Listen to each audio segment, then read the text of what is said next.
Hi everyone, welcome to this week's episode of Korea This Week. I'm your host, Sang Kim, and today we have Juni Kim, our senior manager at KEI. Juni, thank you so much for joining us. Thanks for letting me come on again. Great. So we have a lot to talk about this week. It'll be a very, very busy week for actually globally, especially in Asia. First, I want to start by talking about President Xi Jinping's visit to North Korea last week. It was a surprise visit to a lot of people. So what were some of the major takeaways from his visit to North Korea? Well, for one, it's the first time, I think, in 14, 15 years since a Chinese leader has visited North Korea. North Korea and China are very close, but I hesitate to say super close because there's been some tensions in the past regarding their relationship. But it underlines the importance of their bilateral relationship. And Kim Jong-un has previously met with Xi Jinping on 4 separate occasions prior to this, all happening within the past in 2018 and through 2019. So this is the 5th time. But this is the first time, like I mentioned before, that Xi has personally visited Pyongyang.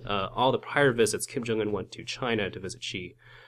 So that's interesting in and of itself because on each of the prior summit visits, Kim Jong-un asked Xi Jinping to come to Pyongyang. And so he has waited until now to make that visit. So the timing of it is very interesting.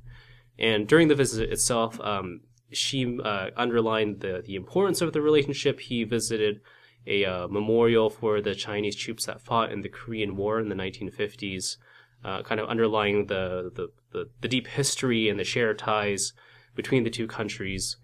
And also praised the direction North Korea is following right now, that they're open to economic development and encouraging them to continue this current process of the denuclearization process. In an op-ed that Xi Jinping wrote for the Nodong Shinmun, a North Korean publication, which is a very rare occasion. He encouraged North Korea to kind of follow that direction. Right. As you mentioned, Xi Jinping really received a huge welcoming, and it seems like if this was probably the highest welcome that North Korea has ever given to a foreign leader in recent years, I think. And also the timing, like you mentioned, is very interesting because this is a week before the G20 summit where the leaders of the 20 largest economy will gather and meet and discuss a lot of things. So do you think this was intentional? Yeah, I would say that the G20 timing is definitely part of the calculus. I couldn't say exactly how that all functions in Xi Jinping's overall strategy in working with not only North Korea but the other nations of the G20, the U.S., Japan, South Korea. I don't know exactly how that would work out with all that, but yeah, definitely that this allows Xi to have some sort of political leverage over the other countries in terms of how he approaches them, or maybe he even passes a message from North Korea to the other countries' leaders. I don't know. Those are possibilities that could happen. It's also interesting to note too, in North Korea's case, this is also an example of Kim Jong-un showing that he is a diplomatic statesman to his own people. It's the optics of having the Chinese president come to North Korea and have, like you had mentioned, this really big, warm reception for him, shows to the North Korean people and to the rest of the world that this is the type of leader that Kim Jong-un is, and that's how he wants to fashion himself. Right. So continuing on talking about Kim Jong-un, so Chairman Kim Jong-un received a letter from President Trump. So if you remember last week, President Trump received a letter, and this is kind of like a reciprocal responding to the letter exchanges. So what do we know about the letter? Do we know anything about the letter or how he felt about the letter? Yeah, so to give a little bit of context of what the current situation is in regards to U.S.-North Korea relations. So we had that summit in Vietnam between the U.S. and North Korea in February, where they came to the table talking about a potential deal that they could make in regards to the denuclearization process. The U.S. backed away from it, and in the failed summit since then, there hasn't been a lot of communication between the two countries. And so, like you had mentioned earlier this month, Trump received a letter from North Korea, which he generally, when he gets these letters from North Korea, he talks about them in very kind of warm, vague phrases of how beautiful it's a beautiful letter. We have these beautiful love letters between me and Kim, And Kim Jong Un this time also kind of reciprocated that type of praise towards Trump's letter to him, saying that I think he also called it a beautiful letter. So it's interesting because it kind of asserts this. Even though the North Korean and U.S. administration governments aren't afraid to critique each other, usually the two leaders, Kim Jong Un and Donald Trump, when they talk about themselves personally, there tends to be this kind of friendly praise towards each other. I mean, Trump literally said that they fell in love at one of his rallies. So it kind of shows you how these two leaders operate and signals to each other that I think when it comes down to it, signals to each other that they're still open to talking, even though there's been a lull since the Hanoi summit, that they're all ears, that they do want to continue in the process, even though on the working level there hasn't been a lot of movement. Right, and just to add to that, and this exemplifies how personal the relationship is between President Trump and Chairman Kim. I mean, we're so used to emails, text messages, like there's so many different ways of conveying message, but they're, literally talking about a physical letter that was sent to each other. And so that really shows how personal it really is between them. Yep. From the top level too. And Secretary Pompeo also said, just either this morning or not that long ago, that the U.S. is always ready for working level talk whenever North Korea is ready. So it seems like the letter has been exchanged, and also the working level officials are also ready to start working on moving forward, it seems like. Yeah, on the U.S. side, the U.S. has been signaling that they're open to talk. Just North Korea pick up the phone and we're willing to work something out. That's been from Pompeo, from Steve Biegun, from Trump. That's kind of been the general message. Right. So while that's going on, we do have a big international summit this week. So this Friday and Saturday, there will be G20 meeting at the G20 summit in Tokyo this week, and it's Japan's first time hosting the G20 summit as well. So what is G20 in a very brief sense, and also what's on the agenda this year? So the G20 stands for the Group of 20, or a group of 19 leading economies in the world, plus the EU. Right. And it was founded on the idea of discussing major global issues, primarily about the economy, but in the years since its inception, usually each summit they introduce a new initiative or try to bring about new things that they want to accomplish in regards to global governance.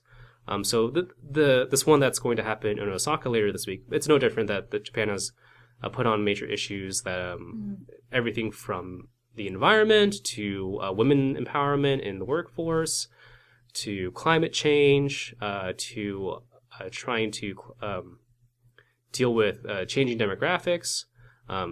So it's a wide range of issues, and for those that may be cynical about what exactly G20 accomplishes, it does give the leaders of these big economies, these big countries, an opportunity to talk to each other on the sidelines and have a lot of bilateral meetings, and a lot of those are planned for this upcoming meeting. Right. But it seems like this year, aside from the actual G20 summits, a lot of side meetings, which happens all the time, but it seems like this year there are a lot of other side meetings that will be getting a lot of attention, such as, President Trump meeting with President Xi. Do we know what they will be discussing, and do we know if there will be any improvements in the U.S.-China relations? Yeah, I suppose that this was if you're looking at the G20 as a boxing match, this would be the headlining match, right? It's Trump and Xi, because that's the one that probably has the biggest implications in terms of the global economy. That the escalating tensions between the U.S. and China over trade have caused a lot of people all over the world, not only in these two countries, but all over the world, that are concerned about the global economy, and if they can reach some sort of ceasefire. So that'll be one of the big things to watch out for. But obviously, the ongoing peninsula denuclearization process will also be something important in the minds of Xi, of Abe, of Moon, of Trump, and I'm certain that they'll probably in their discussions talk about this. Right. So that's like you said, that's like the main, the headline to watch out for this week. But on top of that, President Trump will be also meeting with President Putin and also President Moon from South Korea. Will also meet with President Xi and also President Putin as well. So that's a lot of 5 meetings to keep track of. I'm sure you'll be seeing a lot of that on the news. And when the G20 summit is over, President Trump is visiting South Korea to meet with President Moon. So what do we know about that visit so far? Yeah, so immediately after the G20 meeting, that he'll go over to South Korea for the weekend. And they'll likely discuss the ongoing denuclearization process. Moon will likely encourage more open dialogue, and that if they can kind of resume the process of re-engaging North Korea. There have been reports that Trump will visit the DMZ, the demilitarized border that separates the two Koreas. He was supposed to visit the DMZ when he came in 2017 to South Korea, but I think it was called off due to weather. And there's also been some rumblings of a possible surprise trilateral meeting between that Kim may appear and that we'll have a Kim Moon Trump summit. I think those are just rumors at this point. Putting something like that together, if it does happen, would be it would be unprecedented and really momentous. But I don't foresee that happening. Right. But if it does happen, that would be something really special. Right. It was one thing for President Moon to kind of have a surprise visit, a surprise meeting with Chairman Kim last year, right at the Panmunjom, but it's a very different case, obviously, with President Trump. So I also agree, it probably won't happen. It's the rumor. Yeah, stranger things have happened though. So who knows? Well, I guess we'll find out this weekend. Right. I feel like we say this all the time, but especially with the Korean Peninsula, we have to wait and see. Yeah. So there's no official statement from the Blue House regarding President Trump's visit to DMZ. So probably not going to happen, but we'll see. So that's a lot to watch out for this week and this weekend. But I do want to tell you about our event tomorrow. Tomorrow we're hosting Dr. Kristen Vicasi from University of Maine. She will be talking about the private sector's role in South Korea and Japan relations, which is very interesting. So it fits well with the Japan G20 Osaka meeting. Yeah, South Korea, South Korea-Japan relations have really soured over the past few years, and this should be an interesting event in terms of what the private sector's role in helping to kind of mend those relations. Right. So that's tomorrow at noon here at KEI. So if you can't make it in person, as always, we're live streaming our events. Thanks to Juni, live streaming in the back. So we'll have it on our YouTube page and also as well as our Facebook page.